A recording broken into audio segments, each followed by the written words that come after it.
السلام علیکم ورحمۃ اللہ وبرکاتہ۔ نحمده ونصلی علی رسولہ الکریم، اما بعد، فاعوذ باللہ من الشیطان الرجیم، بسم اللہ الرحمن الرحیم۔ ربی اشرح لی صدری ویسر لی امری واحلل عقدۃ من لسانی یفقہوا قولی۔ کل ہم نے پڑھا تھا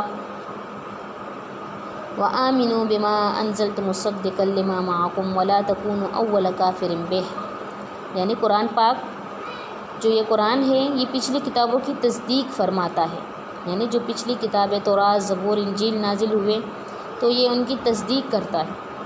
آگے جو ہے وَلَا تَلْبِسُوا الْحَقَّ بِالْبَاطِلِ وَتَكْتُمُوا الْحَقَّ وَأَنْتُمْ تَعْلَمُونَ، اور حق کو باطل کے ساتھ خلط ملط نہ کرو اور نہ حق کو چھپاؤ، تمہیں تو خود اس کا علم ہے۔ تو حق کو چھپانا یعنی جو حق بات ہے اس کو چھپانا، اکثر لوگ حق کی بات کو چھپا دیتے ہیں، حق سے جو ہے منہ پھیرتے ہیں اور حق کو باطل کے ساتھ ملا لیتے ہیں۔ تو اکثر جو ہے ایسے مسائل درپیش ہوتے ہیں جس کی وجہ سے انسان جن کو علم نہیں ہوتا تو وہ بیچارہ پریشان ہو جاتا ہے کہ کس بات کو مانے یا کس بات کو نہ مانے۔ تو آسان سا طریقہ، آسان سی بات، ہمیں قرآن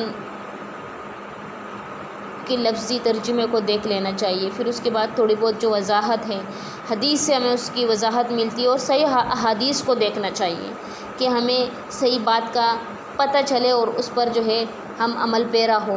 ہر اچھی بات ہے تو ہر جگہ لکھی ہوئی ہوتی ہے، تو اس کا مطلب یہ تو نہیں کہ قرآن کوئی سی بھی بات اچھی ہو۔ مثال کے طور پر اللہ تعالیٰ نے نمازیں 5 فرض فرمائی، ٹھیک ہے، ہم دن میں 5 نمازیں پڑھتے ہیں، لیکن ہم کہتے ہیں نہیں چلو ہم تھوڑی اور مزید نیکی کر لیتے ہیں، ہم 10 رکعت نماز یعنی کہ 10 ٹائم نماز پڑھیں گے، ٹھیک ہے، یعنی ہے تو نیکی کا کام، ہے تو ایک عبادت، لیکن ہم دل میں یہ نیت کرتے ہیں کہ نہیں ہم اگر 5 وقت نماز ہے تو ہم 10 وقت نماز پڑھیں گے، حالانکہ اللہ نے تو 5 نمازیں فرض فرمائی، پھر ہم اپنے اوپر 10 نمازوں کو فرض کر لیتے ہیں، تو یہ بدعت ہے، یہ ایک نئی بات ہے۔ نوافل آپ جتنے بھی پڑھ سکتے ہو، لیکن یہ بات وہ نہیں کر سکتے ہو کہ نہیں ہم 10 ٹائم نماز پڑھیں گے، ٹھیک ہے۔ تو یہ چیزیں ہوتی ہے جس کو سمجھنے کے لیے بہت باریک بینی سے دیکھنا پڑتا ہے۔ آگے ہے وَأَقِیمُوا الصَّلَاةَ وَآتُوا الزَّکَاةَ وَارْکَعُوا مَعَ الرَّاکِعِینَ، اور نمازوں کو قائم کرو، زکوٰۃ دو اور رکوع کرنے والوں کے ساتھ رکوع کرو۔ خصوصاً بھی یہاں پر اللہ تعالیٰ نے نماز کا پھر تذکرہ فرما دیا کہ نماز قائم کرو، زکوٰۃ ادا کرو اور رکوع کرنے والوں کے ساتھ رکوع کرو، یعنی یہ عاجزی ہوتی ہے۔ رکوع سجود میں انسان اللہ تعالیٰ کے سامنے جھکتا ہے تو اس کو عاجزی کہتے ہیں۔ جب وہ اللہ کے لیے خشوع خضوع اختیار کرتا ہے تو وہ اللہ کے سامنے ایک عاجز بندہ ہوتا ہے، جو اللہ کے لیے اللہ کو بہت، کہ اللہ تعالیٰ فرماتے ہیں یہ جب بندہ سجدے میں ہوتا ہے تو میرے بہت قریب ہوتا ہے۔ تو یہاں پر سجدہ اور رکوع میں خصوصاً جو ہے یہاں پر اللہ نے اس رکوع کا ذکر فرمایا کہ اس سے انسان میں عاجزی پیدا ہوتی ہے۔ تو اور نماز جو ہے پابندی سے ادا کرنا، اسی طرح زکوٰۃ کو ادا کرنا، جب مال نصاب کو پہنچ جائے، ایک انسان کے پاس 1 لاکھ روپے پڑے ہوئے ہیں اور 1 لاکھ پر سال گزر گیا، اس نے مطلب ان دنوں میں رکھے اور پھر اگلا سال آتا ہے، یہ دن آتے ہیں اس نے زکوٰۃ ادا نہیں کی، تو اس کے لیے سخت وعید ہے۔ اس کے بارے میں صحیح حدیث ہے، آپ صلی اللہ علیہ وسلم نے فرمایا جب ایک بندہ زکوٰۃ کو ادا نہیں کرتا، اس کے بعد جو ہے زکوٰۃ تو ایک ایسا عمل ہے کہ یہ مال کو، زکوٰۃ کے لفظی معنی ہے پاک کرنا، تزکیہ کرنا مالوں کا۔ زکوٰۃ تو آپ کے مال بھی پاک ہو جاتے ہیں۔ جب انسان زکوٰۃ نہیں دیتا تو اس بندے کے بارے میں وعید یہ ہے کہ اس کا جو یہ مال ہے یہ ایک اژدہا کی صورت میں جو ہے وہ جو مال ہے وہ ایک اژدہا کا صورت اختیار کر لے گا اور اس کے گلے سے لپٹے گا اور اس کے منہ پر کاٹے گا اور کہے گا میں تیرا وہ مال ہوں جو تم مجھے جمع کر کے رکھتا تھا اور تو زکوٰۃ نہیں دیتا۔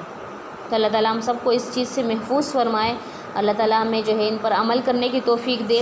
آگے اللہ تعالیٰ نے فرمایا أَتَأْمُرُونَ النَّاسَ بِالْبِرِّ وَتَنْسَوْنَ أَنفُسَكُمْ وَأَنْتُمْ تَتْلُونَ الْكِتَابَ أَفَلَا تَعْقِلُونَ، کیا لوگوں کو بلائی کا حکم کرتے ہو، یعنی کہ تم لوگوں کو بلائی کا حکم کرتے ہو، تنسون انفسکم، اور تم بھول چکے ہو اپنے نفسوں کو، وانتم تتلون الکتاب، اور تم کتاب کو پڑھتے ہو، افلا تعقلون، تو کیا پس پھر بھی تم عقل نہیں رکھتے؟ یعنی ایک انسان ہے، اس کے پاس علم ہے، اللہ تعالیٰ نے اسے علم دیا، اس کے بعد وہ دوسروں کو نیکی کی تلقین کرتا ہے، نیکی کی دعوت دیتا ہے، ایسے کرو، ایسے نہ کرو، یہ حرام ہے، یہ حلال ہے، یہ گناہ ہے، یہ اس طرح ہے، لیکن خود اس پر جو ہے اس کے ذرے برابر بھی عمل نہیں ہے۔ یعنی یہاں پر اللہ نے فرمایا کہ تم لوگوں کو تو نیکی کا حکم دیتے ہو لیکن خود کو بھول چکے ہو، خود کو بھی تو دیکھو۔ اکثر لوگ ہوتے ہیں نا، دوسروں میں نکتہ چینی کرنے کی بڑی ان کو عادت ہوتی ہے، یہ بندہ اس طرح کرتا ہے، یہ بندہ اس طرح کر رہا ہے، یہ اس طرح کر، اس نے اس طرح کیا، وہ یہ کر رہا ہے۔ آپ اپنی اصلاح کرو، آپ اپنی اصلاح کرو، اپنے گریبان میں جھانکو کہ مجھ میں کتنی خطائیں ہیں، مجھ میں کتنے گناہ ہیں، اپنی اصلاح کرو۔ ایک خوبصورت اقوال زرین ہے کہ دنیا میں تو سب سے مشکل کام کیا ہے؟ اپنی اصلاح کرنا، اور سب سے آسان کام کیا ہے؟ دوسروں میں نکتہ چینی تلاش کرنا، یعنی دوسروں میں نکتہ چینی کرنا کہ یہ بندہ ایسا ہے، ایسا ہے۔ تو مشکل کام ہے اپنی اصلاح کرنا۔ جب ایک انسان اپنی اصلاح میں لگ جاتا ہے تو اسے دوسروں کی جو ہے وہ فکر ہی نہیں ہوتی کہ بندہ دوسرا کیا کر رہا ہے۔ اپنی اصلاح جب بندہ کرتا ہے تو اسے یہ فکر ہونی ہی نہیں چاہیے کہ دوسرا کیا کر رہا ہے۔ آپ دوسروں کو تلقین کرو نیکی کا، بجائے اس کے کہ آپ اس کے اعمال کے بارے میں جگہ جگہ چرچا کرو۔ یہ بالکل جو ہے مناسب اور صحیح اعمالوں میں سے نہیں ہے، بلکہ یہ غیبت ہے اور فساد ہے۔ تو دوسروں پر نکتہ چینی کرنے کے بجائے انسان کو اپنے اعمال ٹٹولنے چاہیے کہ وہ خود کیا کر رہا ہے۔ یہاں پر بھی اللہ تعالیٰ نے فرمایا وَاسْتَعِينُوا بِالصَّبْرِ وَالصَّلَاةِ وَإِنَّهَا لَكَبِيرَةٌ إِلَّا عَلَى الْخَاشِعِينَ، یعنی اور صبر اور نماز کے ساتھ مدد طلب کرو، یہ چیز مشکل ہے مگر ڈر رکھنے والوں پر، یعنی جو ڈر رکھنے والے ہیں، اللہ سے ڈرتے ہیں، تو یہ کام مشکل نہیں ہے۔ انسان پر مشکل آئی، ایسی مشکل جو وہ بڑا پریشان ہو جاتا ہے اور پریشانی کے حالات میں وہ اللہ تعالیٰ سے شکوے کرنے لگ جاتا ہے۔ اکثر لوگ ہوتے ہیں نا، وہ اللہ سے شکوے کرنے لگ جاتے ہیں، بجائے اس کے کہ وہ صبر کرے اور نماز ادا کرے، وہ جو ہے نوافل ادا کرے، تو وہ اللہ سے شکوے کرنے لگ جاتے ہیں۔ تو کیا ہے یہ دو چیزیں؟ کیا ہے؟ صبر اور نماز۔ یہ ہر اللہ والے کے لیے دو بڑے ہتھیار ہیں۔ جو اللہ والے ہوتے ہیں نا، تو یہ بہت بڑے ہتھیار ہے اس کے لیے۔ نماز کے ذریعے سے ایک مومن کا رابطہ اور تعلق اللہ سے جڑ جاتا ہے، جس طرح اسے اللہ تعالیٰ کی تائید اور نصرت حاصل ہوتی ہے۔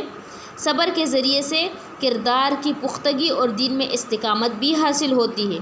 حدیث میں آتا ہے کہ نبی کریم صلی اللہ علیہ وسلم جب بھی کوئی اہم معاملہ پیش آتا تھا، آپ صلی اللہ علیہ وسلم سب سے پہلے نماز کا اہتمام کرتے تھے، نماز کا اہتمام کرتے تھے اور اللہ سے دعا کرتے تھے، اور ان معاملات کے بارے میں کہ ہمارے لیے اس میں آسانی فرما دے۔ اور آج کل کے لوگ دیکھے جائے تو واویلے، اللہ سے شکوے جو ہے، حالانکہ اللہ تعالیٰ کی بعض پریشانیاں انسان پر اللہ کی طرف سے آزمائش ہوتی ہے، اللہ کی طرف سے آزمائش ہوتی ہے۔ اللہ تعالیٰ فرماتا ہے نا کہ میں دے کے بھی آزماتا ہوں، لے کے بھی آزماتا ہوں، یا میں کسی مصیبت میں مبتلا کر کے بھی آزماتا ہوں، آپ کے مال میں کمی کی وجہ سے بھی میں تمہیں آزماتا ہوں، رزق میں کمی کی وجہ سے بھی آزماتا ہوں۔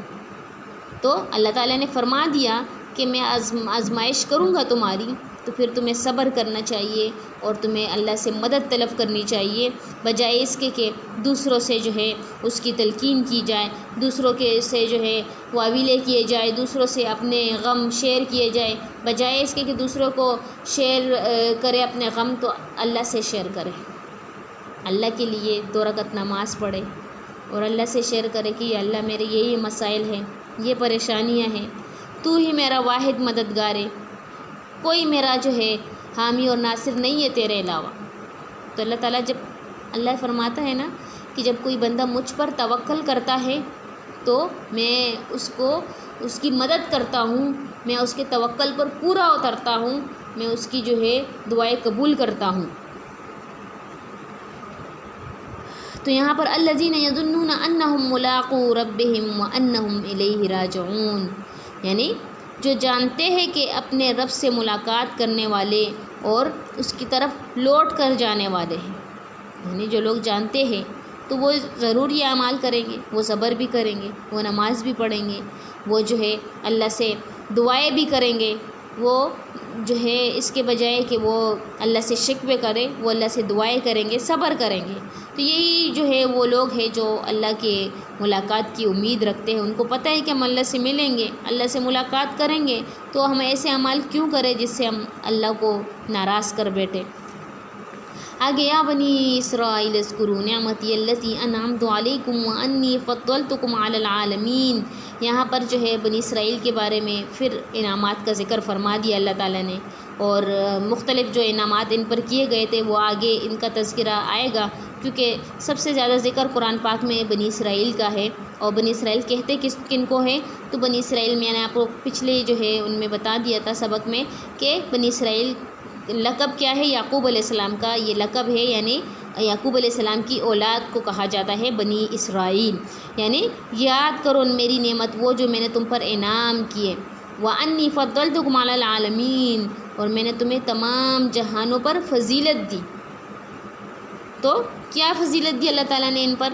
اللہ تعالیٰ نے ان پر مختلف انعامات کیے، مختلف عذابات آئے ان پر، اللہ تعالیٰ نے ان کے دوبارہ یہ معافی مانگتے تھے، پھر اللہ تعالیٰ ان کو عذابات کو دور فرما دیتا، پھر ان پر عذابات آتے، پھر یہ معافی مانگتے، پھر اللہ تعالیٰ دور فرمایا، کتنے بڑے انعامات تھے۔ اس کے بعد جو ہے اللہ تعالیٰ نے ان کو کھانے کا جو تھا وہ من و سلوہ پکا پکایا ان کے لیے آتا تھا، پھر بھی ان سے انہوں نے ناشکری کی، اللہ تعالیٰ کی نافرمانی کی۔ تو اللہ تعالیٰ کی نافرمانی سے انسان کے جو ہے جو خاص انعامات ہوتے ہیں اللہ تعالیٰ کے، وہ انسان پر بند ہو جاتے ہیں، وہ انسان پر بند ہو جاتے ہیں۔ تو یہاں پر جو ہے خصوصاً ان کا اس لیے تذکرہ گیا، اور جہان والوں پر فضیلت، یعنی جو بنی اسرائیل تھے اس دور میں ان کو تمام جہان والوں پر فضیلت بخشی گئی تھی، یعنی بہترین امت کہا گیا تھا ان کو۔ اور اس دور میں بہترین امت کن کو کہا جا رہا ہے؟ محمد صلی اللہ علیہ وسلم کی امت، یعنی امت محمدیہ کو جو ہے بہترین امت قرار دیا ہے۔ لیکن جب انسان نافرمانی کرتا ہے اللہ اور اس کے رسول کی، تو وہ بہترین امت کے بجائے بدترین امت کہلاتی ہے۔ جب انسان برائیاں کرتا ہے، برے اعمال کرتا ہے، تو اللہ تعالیٰ کے خاص فضل اور رحمت سے وہ کیا ہو جاتا ہے؟ محروم ہو جاتا ہے۔ اور وہ جب اللہ تعالیٰ کی فرمانبرداری کرتا ہے، اللہ تعالیٰ کی اطاعت گزاری کرتا ہے، اللہ تعالیٰ کے لیے خشوع و خضوع اختیار کرتا ہے، تو پھر کیا ہوتا ہے؟ اللہ تعالیٰ اس پر خاص انعامات کرتا ہے، اور بعض انعامات ایسے ہوتے ہیں کہ انسان کے ذہن و گمان میں بھی نہیں ہوتا۔ تو یہاں پر بھی جو ہے اس چیز کا اللہ نے تذکرہ فرمایا، نعمتوں کا تذکرہ فرمایا۔ آگے جو ہے وَاتَّقُوا يَوْمًا لَا تَجْزِي نَفْسٌ عَن نَفْسٍ شَيْئًا وَلَا يُقْبَلُ مِنْهَا شَفَاعَةٌ وَلَا يُؤْخَذُ مِنْهَا عَدْلٌ وَلَا هُمْ يُنصَرُونَ، اور اس دن، یعنی کون سا دن؟ قیامت والے دن، اس دن سے ڈرتے رہو جب کوئی کسی کو نفع نہ دے سکے گا، اور نہ شفاعت اور نہ سفارش قبول ہوگی، اور نہ کوئی بدلہ اور فدیہ لیا جائے گا، اور نہ وہ مدد کیے جائیں گے۔ تو یہاں پر تذکرہ ہوا قیامت کا، اور قیامت کے بارے میں کہ قیامت والے دن جو ہے کوئی کسی کے کام نہیں آئے گا، کوئی بھی۔ آخری صورتوں میں مزید آئے گا کہ قیامت کا دن ایسا ہوگا کہ باپ بیٹے سے، بیٹا باپ سے، بھائی بہن سے، بہن بھائی سے، ایک دوسرے سے بھاگیں گے، کہیں یہ لوگ میری نیکیاں نہ لے لیں مجھ سے۔ تو قیامت والے دن کسی کی بھی سفارش قبول نہیں ہوگی، صرف محمد صلی اللہ علیہ وسلم کی، وہ بھی جب آپ صلی اللہ علیہ وسلم جو ہے اللہ تعالیٰ اجازت دے تو، یعنی اللہ تعالیٰ کی اجازت سے ہی سفارش قبول ہوگی، ورنہ سفارش قبول نہیں ہوگی۔ تو آپ صلی اللہ علیہ وسلم کی مختلف شفاعت کا تذکرہ آئے گا انشاءاللہ۔ تو 8 قسم کی شفاعت ہے جو آپ صلی اللہ علیہ وسلم کریں گے، اور ان 8 شفاعتوں کا بھی میں تذکرہ فرماؤں گی انشاءاللہ۔